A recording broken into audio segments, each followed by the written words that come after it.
Hello, I'm Matt from Ludochrono, and today I'm going to give you an overview of AI 100% Human. This is a drafting game for 1 to 6 players ages 14 and up, and plays for around 45 minutes. In this game, you are an AI and you try to evolve, and you're going to do so by placing cards around your AI. You're going to make a tableau of 15 cards in 3 rows of 5 cards each, and they are going to give you points. Each of the cards has a color and a scoring associated to it, and you try to combine them to score the most points. You are going to have also points on your AI card, which is an endgame objective, and also you play in 2 phases. And at the end of the first and second phase, you're going to score the objective for that phase. So you play 7 turns per phase.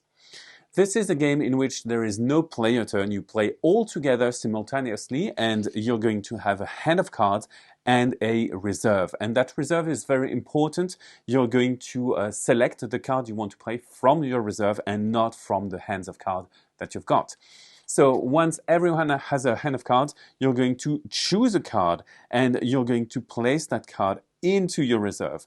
Then you place all of the cards that you didn't select from your hands in a pile to your left, and then you choose the card you want to play from your reserve. It doesn't have to be the card you just selected. So in this case, I'm just going to choose this one.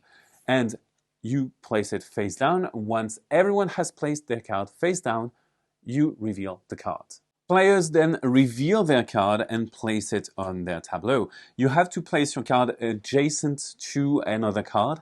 It has to touch one side of any other card. So you start with your AI and then you broaden the frame. So in this case, players are going to play like this. So how does it play exactly? Well, you may notice that my card has a color which is different from my AI card and a value. The values go from 1 to 5 and you have 6 AI domains which are colors. And this card also has a scoring. It scores me 2 points for each purple card that is adjacent to it. So I have only 1 purple card at the moment, so I'm just going to score 2 points. Now, the other players have played the long game, they don't score anything, and then they move to the next turn. We move to the next turn by picking up the cards that are on our right, we add them to our hand, not to our reserve, and then we select one more card. So for example, this card is very interesting to me because it's going to score me points based on the purple and red cards in one single column. So I'm going to select it and place it inside of my reserve and then pass those cards to the next player. And everyone is going to do so at the same time. So I'm going to play that card here and score on that column. I have 2 of the cards of the column that match the colors indicated here, so I'm going to score 4 points, bringing my score up to 6. Now, we have a variety of different colors to pick from. We have 6 colors which all have their different things. We might have patterns, we might have also collection.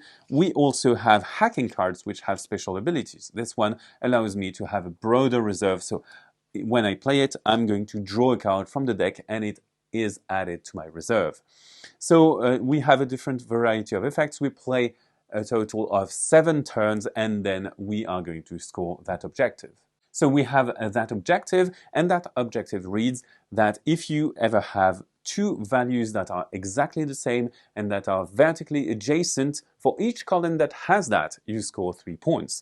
It is not the case in this one, it is not the case in this one, but it is the case for these 2 columns. I score 3 times 2, 6 points. So I'm going to score my points, everyone scores their points for this, and then we'll remove that objective from the game, and then we move on to phase 2. For phase 2, we are going to deal 7 cards to each player, to their hand, not to their reserve, and then we're going to draft counterclockwise instead of clockwise. And at the end of 7 turns of phase 2, you're going to score that objective, your endgame objective on your AI card, and then the player with the most points wins the game. Please note that there is a variant for 2 players to change up the draft. Now that's it for AI 100% Human. This is a game in which you try to draft the right cards to plan your strategy ahead thanks to your reserve. Bye bye, see you on Ludo-Chrono.